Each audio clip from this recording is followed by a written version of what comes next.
அருகே மாவனல்லா கிராமத்தில் சுற்றித் திரிந்த T-37 என்ற ஆட்கொல்லி புலி சிக்கியிருக்கிறது. கடந்த மாதம் 24ஆம் தேதி பழங்குடியின பெண்ணை அடித்துக் கொன்ற புலியை வனத்துறையினர் பிடித்திருக்கிறார்கள். பெண்ணை கொன்ற புலியை பிடிக்க வனத்துறையினர் போராடிய நிலையில் 16 நாட்களுக்கு பின் புலி சிக்கியிருக்கிறது. வனத்துறையினர் வைத்திருந்த கூண்டில் தானாக வந்து புலி சிக்கியிருக்கிறது. அண்மை செய்தியாக பார்த்து வருகிறோம்.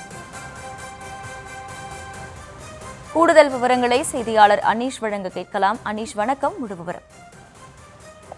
அகிலா, வணக்கம். கடந்த சில தினங்களுக்கு முன்பு நீலகிரி மாவட்டம் முதுமலை வனப்பகுதியை ஒட்டியுள்ள மாவனல்லா என்னும் இடத்தில் பெண் ஒருவரை புலி ஒன்று தாக்கி இழுத்து சென்று கொன்றது.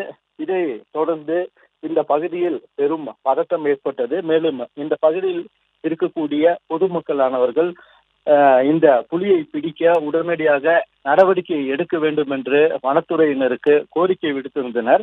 இதனைத் தொடர்ந்து வனத்துறையினர் அந்த பகுதியில் கூண்டு வைத்து கடந்த சில தினங்களாக தொடர்ந்து கண்காணித்து வந்தனர். இந்த நிலையில் நேற்று இந்த புலியின் நடமாட்டமானது ஒரு இடத்தில் உறுதி செய்யப்பட்ட பின் மீண்டும் இந்த இடத்தில் கூண்டு வைத்து பிடிக்க வனத்துறையினர் முழு மூச்சோடு இறங்கியிருந்தனர். தொடர்ந்து நடமாட்டத்தை கண்காணித்து வந்தனர். இதற்காக வனத்துறையினர் குழுவை உருவாக்கி இந்த குழு மூலம் புலியின் நடமாட்டத்தை தொடர்ந்து கண்காணித்து வந்தனர்.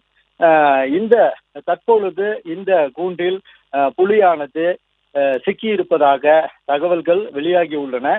மேலும் தற்பொழுது வனத்துறையினர் மற்றும் பல்வேறு துறை அதிகாரிகளும் தற்பொழுது கூண்டு சிக்கியுள்ள மாவனல்லா பகுதிக்கு விரைந்து சென்று கொண்டிருக்கின்றனர். மேலும் தற்பொழுது இந்த புலியை பிடித்து வேறு இடத்தில் விடுவதா எதை குறித்து தற்பொழுது வனத்துறையினர் தீவிர விசாரணை மற்றும் தீவிர ஆலோசனை மேற்கொண்டு வந்து கொண்டிருப்பதாக தகவல்கள் வெளியாகியுள்ளது. அகிலா,